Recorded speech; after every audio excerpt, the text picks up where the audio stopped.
A trip back in January was planned but postponed. Today, President Donald Trump is visiting the National Museum of African American History and Culture in Washington. The president's relationship with African Americans has had its ups and downs. That tension on display last week at the president's impromptu news conference when he had an exchange with this reporter. You say the inner cities. Are you gonna include the CBC, Mr. President, in your conversations with your urban agenda, your inner city agenda? Are you going to include the Congressional Black Caucus and the Congressional Hispanic Well, I would. Caucus, I tell you what. Do you want to set up the meeting? Do you want to set up the meeting? No. Are they friends of yours? I'm just a reporter. No, set up the meeting. I know some of them, but I'm sure Let's go. Set up a meeting. I would love to meet with the Black Caucus. I think it's great. The Congressional Black Caucus. I think it's great. Well, that caused quite a lot of controversy, that exchange. Let's speak to the political analyst and author Eric Ham, who joins us from Washington. Why was that so controversial? Just looking at it again for a second time, does it surprise or shock you? Well, it was shocking, I think, to a lot of people who are watching it to ask an actual White House reporter, correspondent, to actually help the President of the United States set up a meeting with a very large and influential block of members of Congress was, I think, to many people, both bizarre and rather shocking.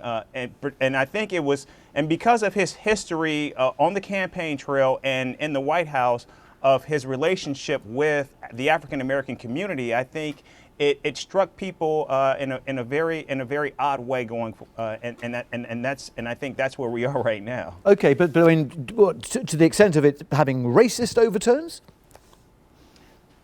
Well, I think that's what many people saw it as. I mean, understand, this president has had a very contentious relationship with civil rights icon John Lewis. We do know of a number of incidents that have happened on the campaign trail.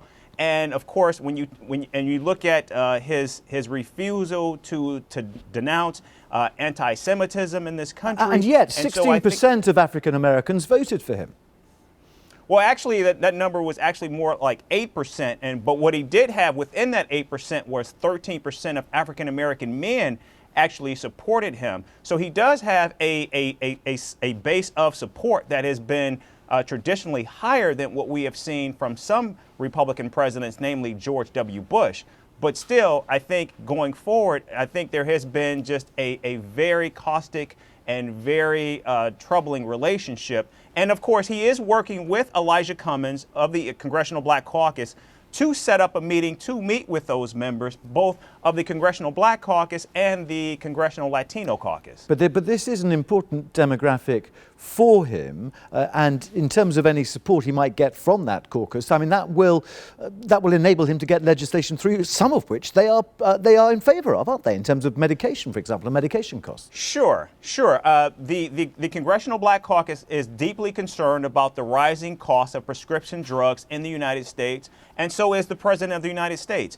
And when you look at right now, we're 30 days into his administration, and he's got a very anemic record as of right now on the legislative front. So I think this is an area where he can work with minority members of Congress to possibly get something done and actually get a quick win on the books on his legislative agenda going forward.